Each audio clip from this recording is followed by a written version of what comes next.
Welcome to the D&D Fitness Radio podcast, brought to you by your hosts Don Saladino from New York City and Derek Hansen from Vancouver, Canada.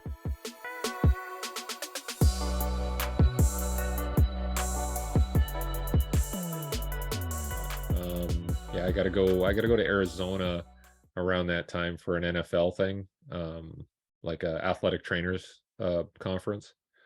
So, which is interesting because after that incident last week, will anybody give a shit about sprinting and hamstring injuries? Probably focus on CPR. But yeah. How's he doing, by the way? I think he was speaking to the team today via Zoom. Wow. So, yeah. I mean, luckily that guy, whoever the athletic trainer was, jumped on him, started doing chest compressions, and they got the defibrillator there quick. So I think that's pretty important.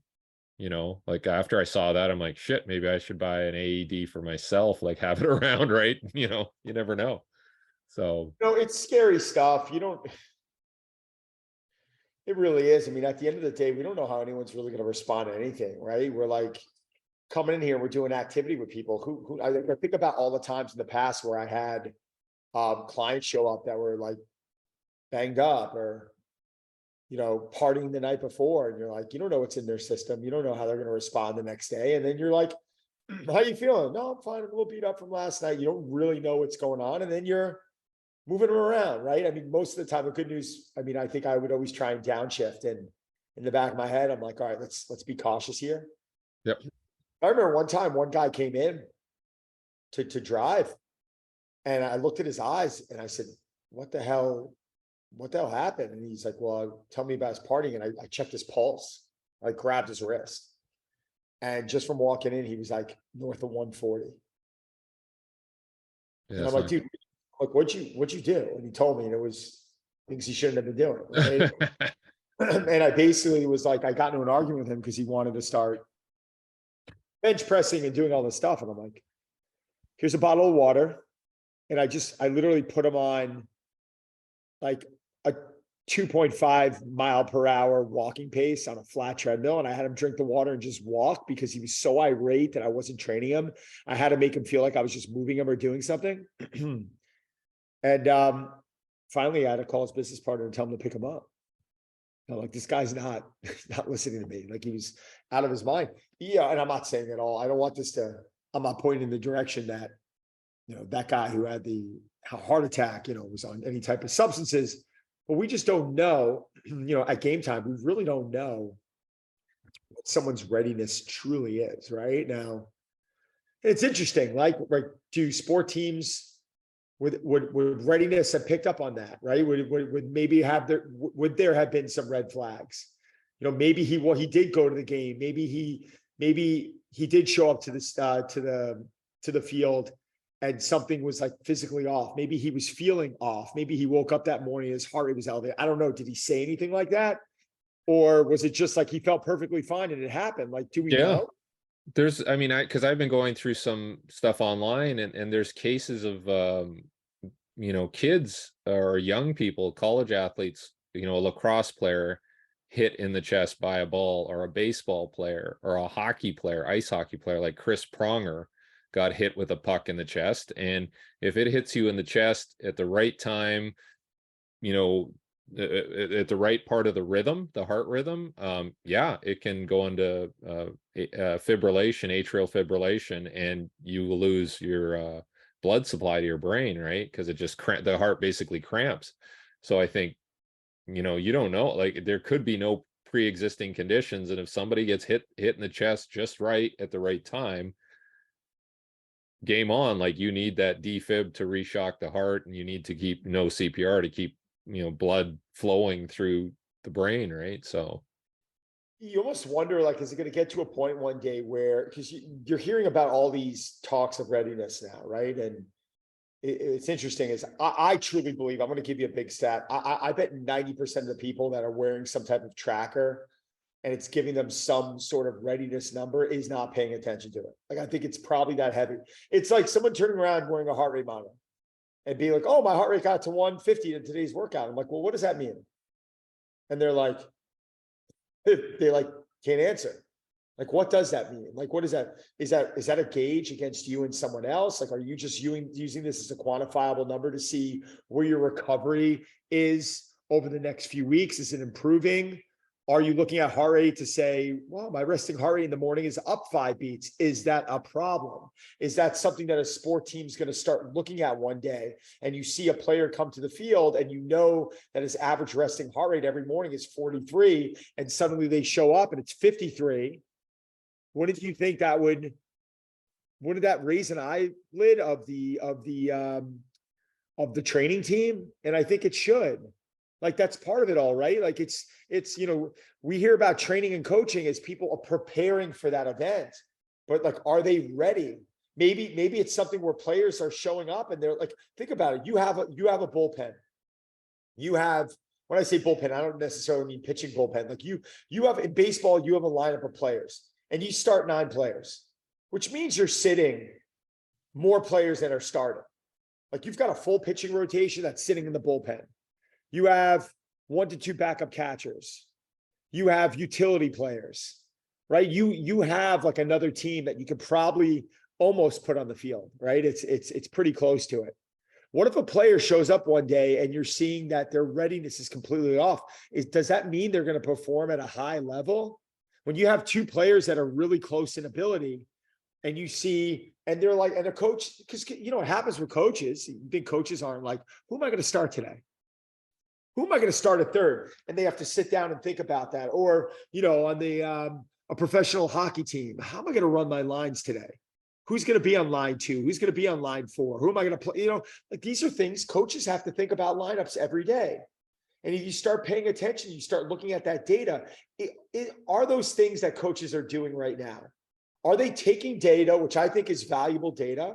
And are they taking into consideration, the day of, how did Mitch Marner show up today? What type of condition is he in, right? And I know certain players are probably going to look the other way with, like a Mitch, who's a superstar on his team, like Toronto Maple Leafs.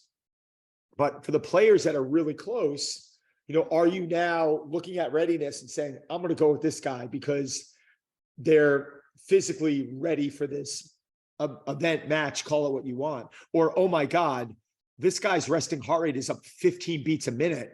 Let's have our team eval him right now. Is he okay? And suddenly it's like, no, coach, like, I had a late night of partying, right? And it's like, okay. Did you go out last night? No. Have you been home? Yes. How have you been feeling over the last few days? Funny that you mentioned that. I'm getting headaches. The last 2 days I woke up, I'm feeling dizzy. Don't you think that would warrant some red flags, right? Like, our team's doing this now. Well, there's a couple of factors. One is, I think some of the collective bargaining agreements prevent the teams from collecting too much because there's maybe privacy issues or HIPAA issues or whatever. Like, if it's close to medical data or resembling medical data, I think there's some issues there and they can't collect that. And I think there was even issues with people wearing wearables away from the facility. So if you go away from the facility, you're no longer a player for that team. You're just at home. And are they collecting data when you're at home? And what are the privacy issues around that? So I think it's. Yeah, but hold on. But you know what? You know why I'm barking bullshit at that? It's because, and I know that's a rule. I know Yeah, the laws, it's more of a legality than a practicality. What about the athlete that decides to go? Let's use baseball because I know you're working with some baseball now. Season ends. Hopefully it ends in November for most teams, right? But season ends in October, mainly. What happens when a baseball player goes to Aspen in December and is skiing and breaks his leg and is held out of season? Like, is he getting doctor's pay? Is he? Yeah, it depends on the contract and what's in the contract, right? Because that happened with Roethlisberger when he went motorcycling, right? And there was a Giants player, New York Giants, who on the bye week went down to Mexico or something and was ATVing and broke his hand, right? So there's all these, I guess it depends on the contract what you're allowed to do, because I know Patrick Mahomes isn't allowed to play pickup basketball, after he signed his whatever $50 million a year contract. So I get that. So technically the teams are telling them what they can do away from the field. That's why I'm saying they're contradicting themselves. If I am the owner of, if I'm Steve Cohen, which I'm not obviously, and I'm the owner of the New York Mets, and I'm about to put $300 million into my new third baseman, you bet that I want to know if my investment's going to be protected. $300 million into one player. I want to make sure that his injury history is clean. I want to make sure that he can perform. I want to make sure he's not a wild card and that, he doesn't have drinking issues and that he's not. I'm sorry, I do. I'm investing money into someone. I want to protect my investment. You can snap an ankle bracelet on him and track him, right? No, but it makes no sense to me. Like when you're a professional athlete, you are an employee. You're an employee to an organization. This organization is investing time and money into you. And guess what? Everyone's replaceable. I know it's hard for people to think that, but everyone's replaceable. If Mike Trout, who I think is one of the best players in Major League Baseball, retires tomorrow or goes down tomorrow, he will be replaced. Someone's going to come in, someone's going to fill the center field spot. Someone's going to perform, maybe not at the level that he's performing, but that doesn't mean that the Angels don't have the opportunity to win a World Series, right? Like it's, you try and put your best team on the field, on the ice, on the court. And in doing so, you make an agreement with a player. I always used to say when I was running my club, the same thing always happened. It was almost comical, right? Like a lot of the trainers, unfortunately, they're not business people. They're just not, right? And they would almost start taking things a little bit personally. If I went in and I was paying a trainer and was walking with $70 an hour, which for a trainer in a club in the city is pretty good.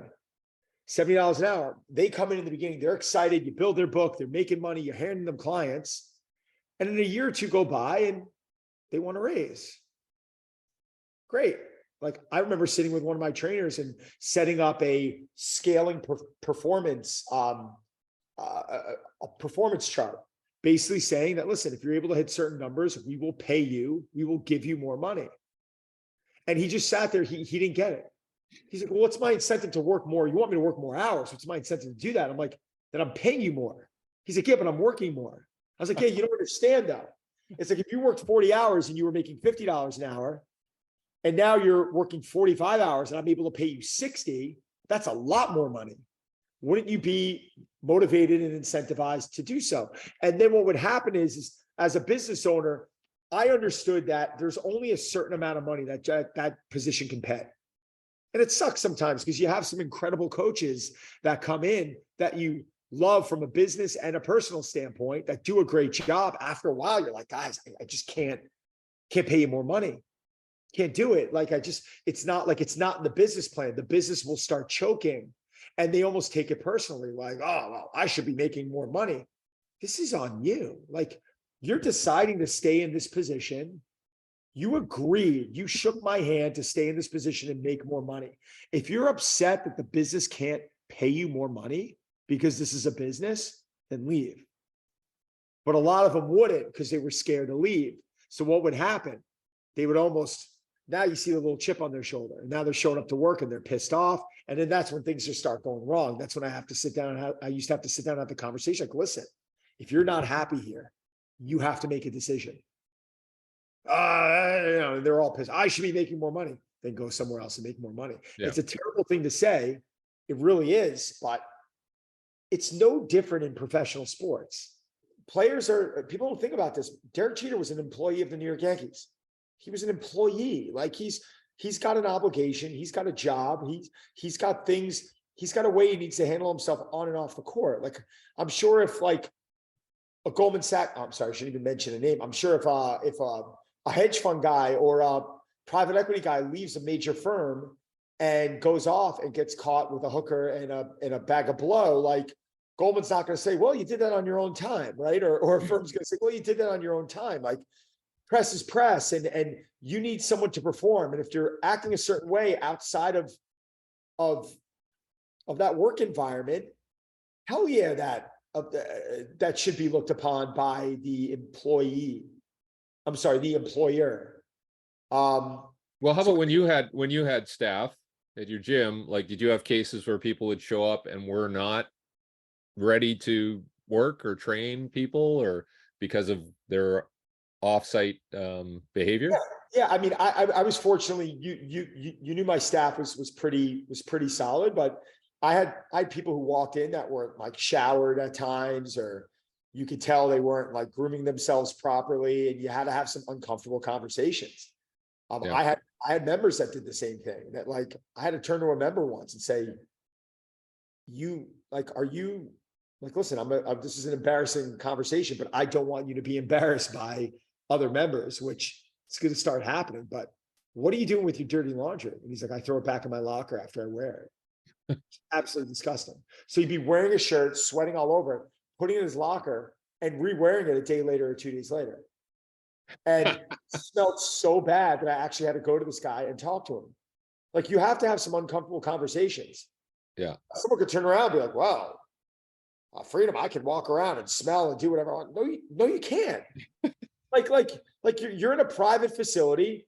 You're working for an or you might be working for an organization as a professional athlete. Like, there are standards you have to hold up to, and there are responsibilities that you have as that athlete. It's not like, oh, Yankee season's over, I'm just going to go out and put my body in harm's way and put it in jeopardy. Like, it makes no sense. So it doesn't make sense to me, especially during season, that a team can't sit there and not for the, verbalize it different. They're not trying to track or monitor the athlete to keep a leash on their wrists, but they need to know, like, from a safety standpoint, are you in a position to play? Football is a brutal sport. Ice hockey is a brutal sport. If you're out there and you're partying and you're putting yourself under an incredible amount of stress off the ice or off the field, you could be putting your health in danger when you get onto the ice or get onto the court or get onto the field. Like, I think a team should know, like, God forbid if someone's coming in and their resting heart rate is elevated by 20 beats a minute, which, listen, I've seen happen on myself. Have I gone out and partied in the past, or have my resting heart's at 41. Have I ever seen my resting heart rate the next morning at 58, 60? Yeah. I'm out, maybe there's a little too much alcohol, maybe I'm not sleeping as much. Like, am I in the right position? Am I in a good spot to be able to perform for my team? One, to a high level, and then two, am I in a position that safety is really a factor? So the fact now, and I understand these players' unions and protecting their athletes, and I get it. As the owner of an organization, you have the right, in my opinion, you are putting money and you are investing money. You are investing hundreds of millions of dollars sometimes into an athlete. You should be able to. Now, I understand, like, having people show up to someone's home and doing that stuff, that could be an issue. I'm not talking about that. I'm not talking about using that from a tracking standpoint of how are you living your life. I'm using it as like, oh, listen, are you okay? Like, your heart rate's up 18 beats a minute right now from where you normally walk in here. Like, what happened? Oh, you know what? I drank a little too much coffee. Or, yeah, you know what? I'm a little under the weather. Like, simple stuff that sometimes we could, push through it. But this is my opinion. Someone wants to go argue with me till I'm blue in the face, that's fine. But anyone who wants to argue with me, think about something. Put yourself in the owner's position. If you're the head of the players union, or you are someone who's listening to this podcast and you want to go and you want to defend the player right now, let me ask you a question. If you're listening to this, if you were the owner of the New York Mets, or you were the owner of the Boston Red Sox or the Toronto Maple Leafs or wherever it is, are you going to dump a large amount of money into someone not wanting to know that they have their 2 feet on the ground, or not knowing that they're, going to be doing the things that are going to allow them to perform at a higher level? And if you turn around and you say, oh, I don't care. Like, as long as they show up to the field and they perform at a high level, I don't care what these guys do in the wintertime. I don't care what they do off the court. You're obviously not a business person. So it's easy for the players union and people to turn around and defend the athlete from that standpoint. But what if they were the owner? What if that was their money that they were investing into a player? It's got to be painful, right? You have $300 million invested into an athlete, and you're paying them 20, 30, $40 million a year, and suddenly that player goes down, that hurts. As an owner of a team, you know, when you saw Jacob deGrom go down for a few weeks and Max Scherzer go down for a few weeks, two of the best pitchers in baseball, you're not telling me you're not the owner of the Mets going, oh my God, are you serious? Like, it hurts. You're watching your investment right now take a hit.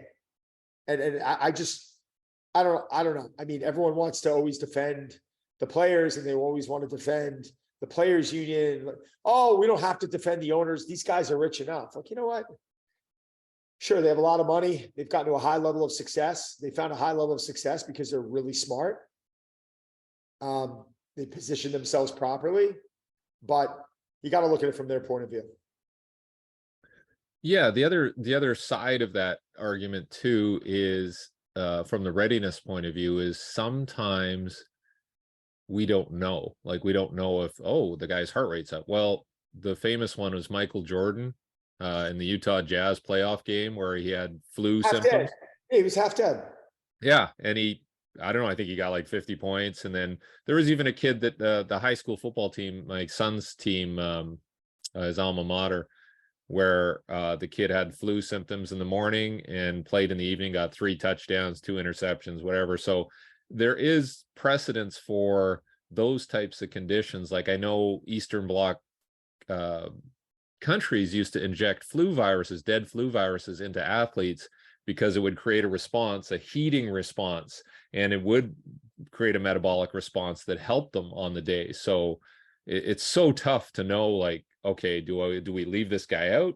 Because, you know, and even in football, there's guys playing with injuries all the time because they think that guy is still better than the next guy up.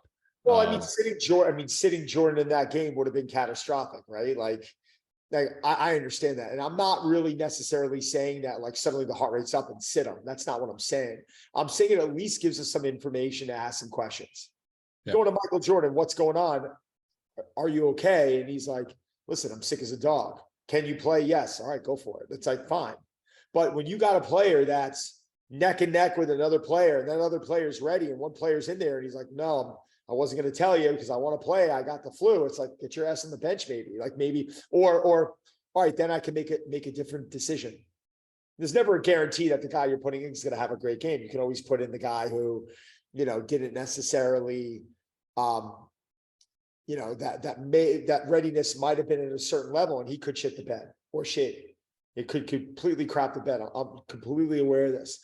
I'm saying that this might set off some indicators that there is a deeper problem.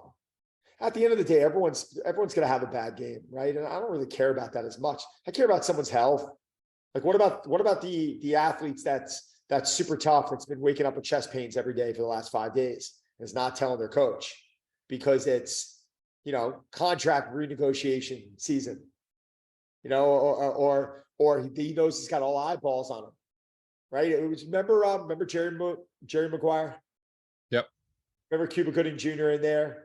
And he was in his re-signing that season, and he was taking some hits, and he was playing through injury. You almost felt his pain a little bit.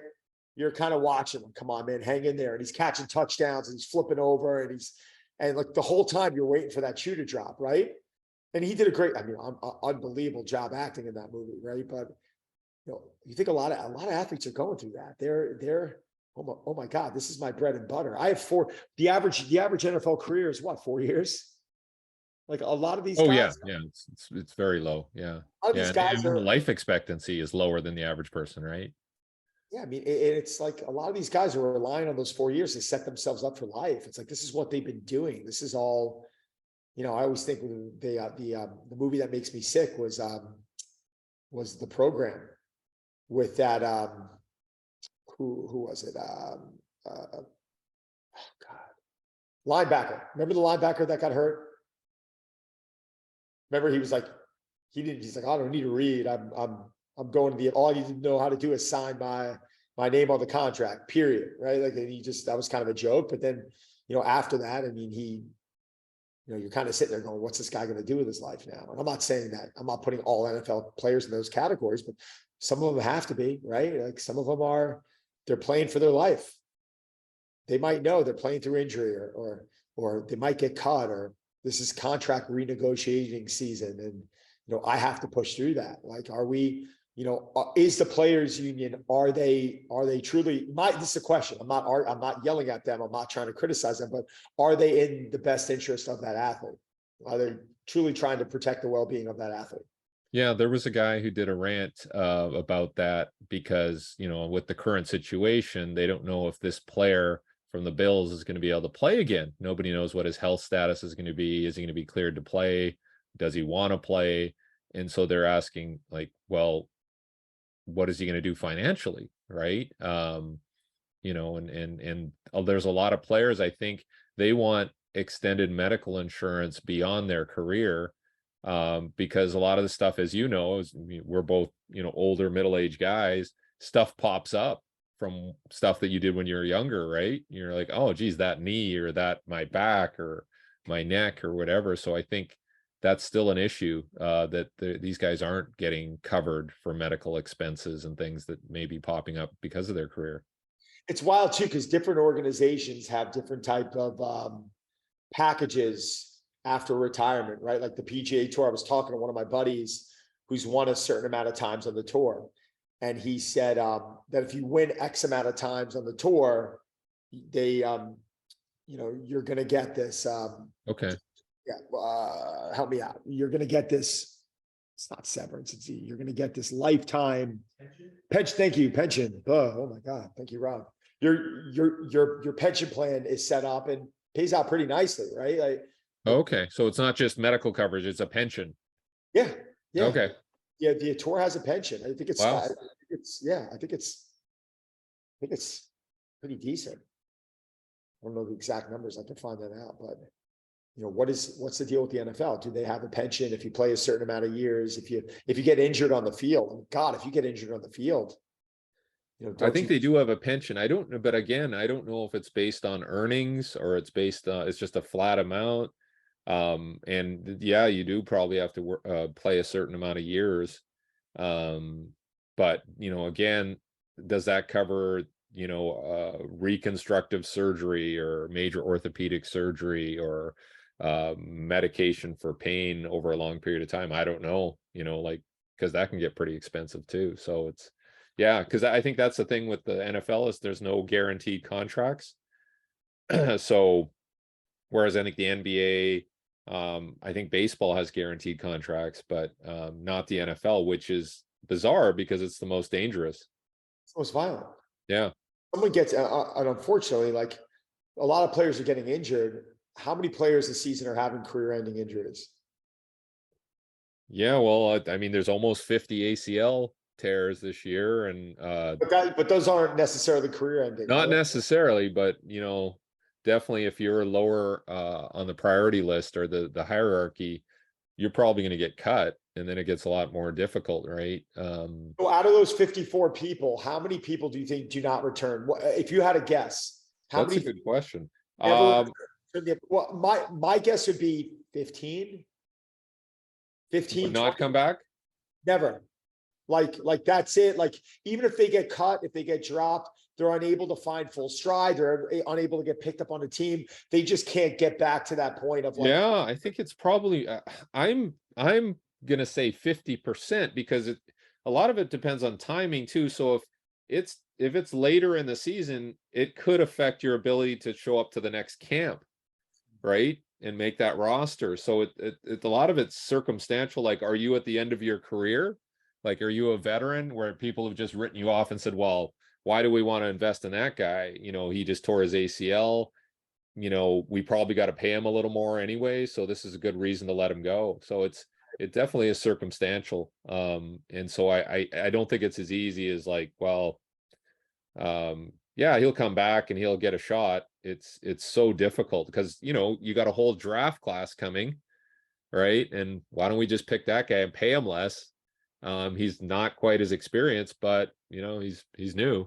So I think that's a little fucked up, to be honest. It is.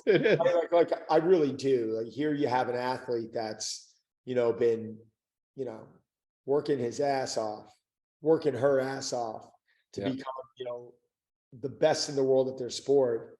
and suddenly they get hurt on the field or on the ice or and there's no type of, long-term protection. It's like there's no type of fund that's set up by the NFL that's going to, give them a couple of bucks for the rest of their life. Like it is, come on, like, like an organization like that could start building a fund that could, I'm not saying paying out these athletes $5 million a year for the rest of their life, but something to supplement to something that allows them to live, a good quality of life or help them get back on their feet. That to me, I think is a little messed up. Like they're making money on jerseys and the networks and XYZ. Suddenly bad luck happens. A lot of times, like this poor guy last week for the Bills, it's like bad luck. I don't know what it was. I don't know. Do they know yet? Are they disclosing why? Did he have some sort of a heart murmur? Was there a clot going on? Is it hereditary? Was it something worse? Was it something that was self-inflicted or I'm not saying this, but like there could be, was it one of those factors I was talking about early on? So that's where I think like, you want them to do a better job, right? You want, you don't want some guy who's, turning around living that lifestyle who just took a terrible shot, from, some psycho wedge buster who's coming down, like trying to clip your knees. Suddenly your career's over. And it's like, all right, now what? Like that's awful, in my opinion. But yeah, because I think the way it is now, it wasn't like that hit was egregious or anything like that, or how he was clean, right? Yeah, so I think that's I'm not saying it's worst case scenario, but if everybody's like, oh, okay, that looked pretty tame, and he still had this come up. So I don't know. I think they're hoping it's just sort of a fluke thing that he got hit in a certain way, but it makes you wonder. Makes you wonder about like my son plays college football. Like after that, you're like, well, maybe you should just focus on school. So every sport you've seen something violent happen that just, puts a bad, what's the worst baseball one? I mean, obviously people getting hit by pitches, but I've seen, getting hit by some pitches in the head. Yeah. I've seen some guys get hit by pitches in the face. Some guy in the last few years, I forgot what it was. I couldn't believe it. He was playing. It happened to one of them. Might have happened to Lindor recently, got hit in the face. I mean, there's been some where like you see a 98 mile an hour pitch hit someone in the head. It's frightening. Hockey, I've seen a guy get his neck cut on the ice or taking a puck in the face, gushing blood. I mean, you're sitting there cringing. One of my really close buddies who was an enforcer in the NHL, I didn't know him at the time, but he had, had a bad fall on the ice. It was during a fight and they had to carry him off the ice. And you see stuff like that, you go back and you watch replays and you just, and because the other team's sitting there on one knee, like, oh my God, like no one ever wants to see anything bad happen to any other player. As big of a fan as you are, I don't care as much as the New York Yankee fan hates Tom Brady, you don't want to see him get hurt, I'm sorry. I mean, if you're a good human being, you don't want anyone to get, severely hurt. But yeah, listen, and I get it. These athletes, it's what they're signing up for, but not really. Like none of them signing up to play professional sports because they're like, oh, I'm signing up to get hurt. Like no one wants to get hurt. Things happen. I mean, especially as they're aging and as their bodies aren't moving the same or, in time, they're not recovering the same. Things are going to happen. And it's just, there's workplace injuries in every field, right? So it's I mean, obviously these people aren't being compensated in the same way, but yeah, you could go out, the guy working in the street, the city worker, directing traffic gets hit by a vehicle. Some guy's working in Home Depot and a huge container falls on him and breaks his leg. Like, are they just going to say, hey, listen, medical's not going to cover you? No, I doubt it. It's, or what's the name? A Renner clearing snow with his snowcat, runs himself over. Like he's doing okay though, right?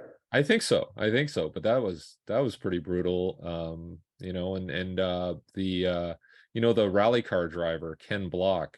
Yeah. He had a snowmobile accident and passed, right? So life's dangerous. Brutal. Years ago, a buddy of mine, his mom died on a snowmobile. I'll never forget the story. It was terrible. She was out on like a vacation and rented snowmobiles with some friends, and I think she hit a tree. Oh, geez.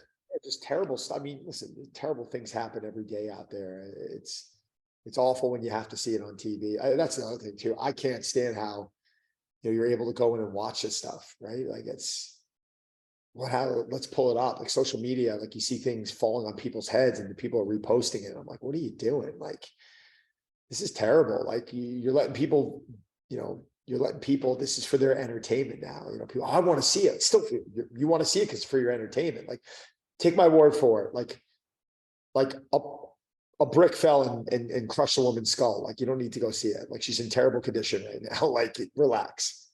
That I don't understand either. Having said that, how was your ski week, your snowboard week? Really nice. The conditions were like, for this time of year, they were like halfway decent. Okay. For Northeast, right? Like, we weren't out in Colorado or anything awesome, like incredible, but it's just awesome for, the family to get together. And has it been snowing up there? Someone said we had a lot before Christmas, and then it just warmed up and rained, and now it's all gone. So it's like, it's in the mid to high 40s, 50, so it's not. Which most people, it doesn't rain much in Vancouver. It doesn't snow much in Vancouver. No, doesn't. So, and even it can be kind of warm for the local mountains for snow skiing and snowboard. So the Braves strength coach, Brad Scott, he's going to come up before spring training. I think he's going to come up late January and snowboard up at Whistler. So, I'm going to drive him up there or something like that. So that's all. We were talking about, I know it's a ways away, but we always talk about where we want to be next Christmas. And it's, we're either going to stay on the East Coast or we're thinking maybe Whistler. Because that's been on our bucket list. So looking forward to getting to Vancouver, man. Have you looked into any of the stuff, me and you hosting those seminars, yeah, I'm talking to some different people, and just everybody's just getting organized this year, but I'll check back with you and figure something out. And yeah. All right, brother. Okay, take care.